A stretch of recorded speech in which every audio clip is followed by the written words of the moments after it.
Good day everyone, I'm Kazel Torfil and in this video your time will not be wasted by watching this. Because I'm going to discuss with you the different problems in our society and how can we deal with it.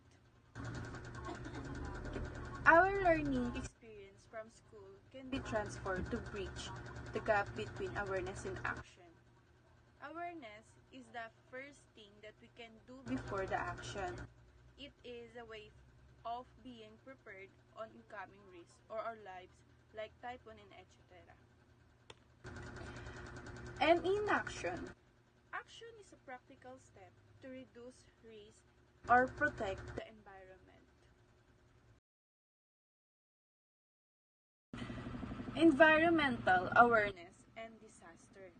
Awareness versus action. Awareness involves learning about causes, impacts, and warning signs, understanding personal vulnerability, staying informed through media, education, or campaign. For example, knowing that Metro Manila is prone to flooding during monsoon is awareness. Action involves practical steps to reduce risk or protect the environment. This could be preparing an emergency kit, conserving water, planting trees, or following evacuation protocols, using flood barriers at home or avoiding single-use plastics or acts of action. How climate change strain infrastructure. Raising sea levels threaten coastal road and water treatment plants in areas like Manila Bay. More intense typhoon cause heavier flooding that damage bridge and drainage system. High temperature increase demand for energy, straining power grids and accelerate infrastructure or degradation. Risk of indicate infrastructure.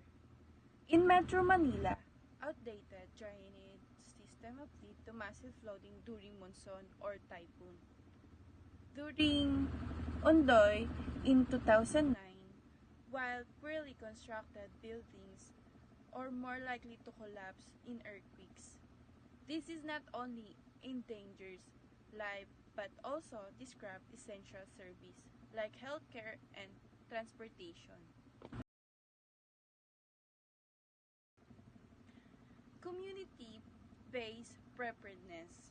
Community-based preparedness is about empowering local community to take lead roles to identify risks, planning response, and acting together to prevent or minimize disaster harm, all while linking environmental awareness to on-the-ground and action.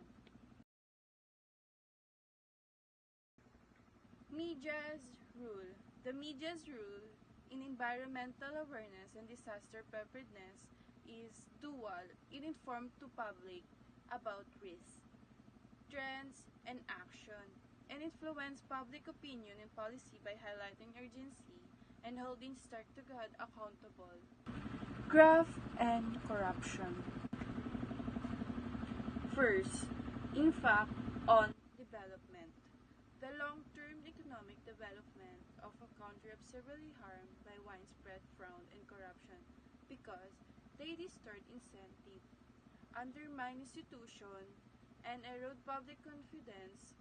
Foreign direct investment (OFDI) is a significant sector this impacted because investors may encounter erratic rules, demands for bribes, and less conscious enforcement. High levels of corruption raise the cause of danger of conducting businesses. Because of this, foreign business are deterred from making investment or making restrict their activities, which lower capital inflows, technology transfer, and job creation, all of which critical from long-term economic progress. The quality of prevention of public service are also seriously compromised by corruption. kickbacks, and fraudulent contract frequently sipon public monies intent of infrastructure, social protection, healthcare, and education. This leads to poorly built roads and decayed school and underfunded hospitals, which reduce human capital, development, and productivity over time.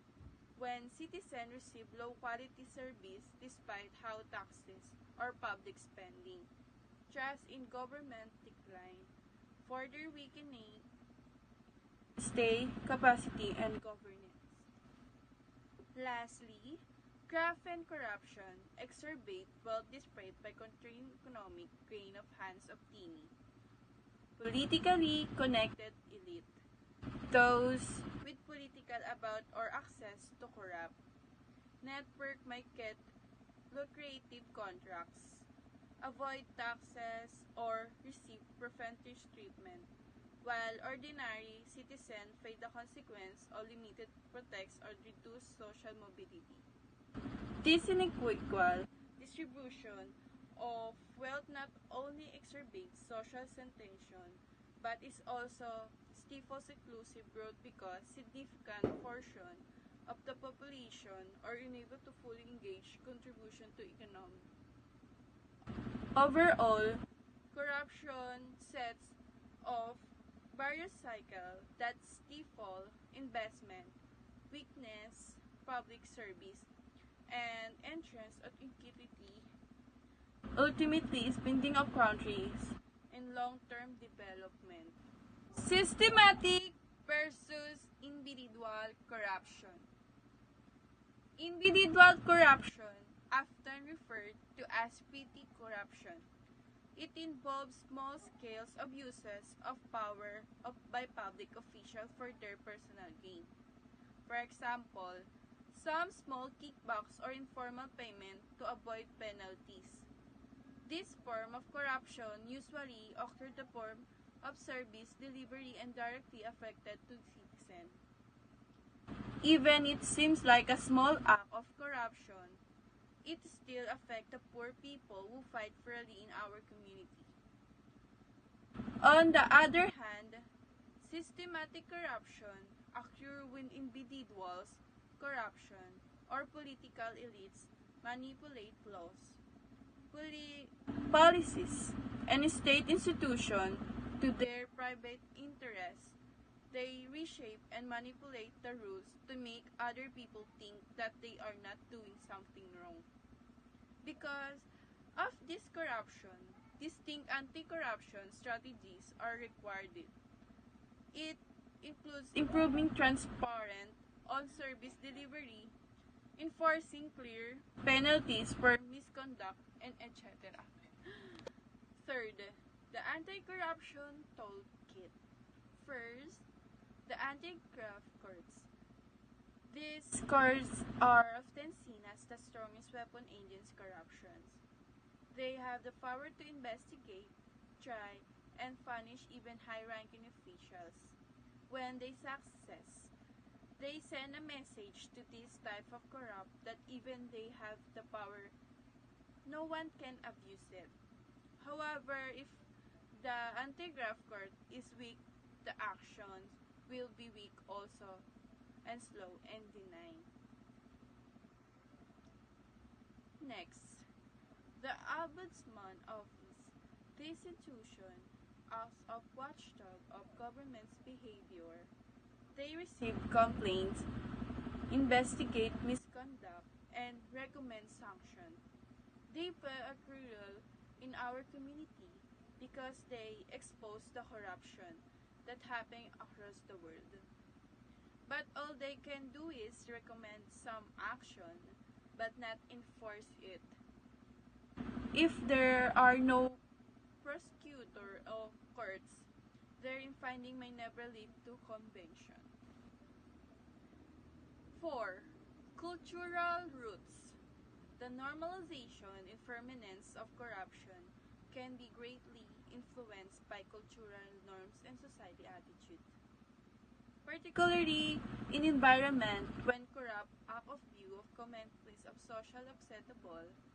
Corruption gets engraved in daily life in action like providing present to authorities, using personal connection, or doing small favor are, are accepted as usually rather than in normal. People reaction to corrupt are also influenced by societal attitude. People may fit the reporting misconduct is pointless place where there is a little faith in the government or conviction that everyone is corrupt anyway. Respect for authority, so society for pressure to fit in, and fear of approval can only deter people from speaking up. Long-term public effort that gradually alter people's perception of corrupt can aid addressing this perceived problem. Education campaign in school can impact civic duty, justice, justice and honesty to young people in order to help citizens understanding how corrupt impact their everyday life. Media campaign can draw attention to the true cause of corruption.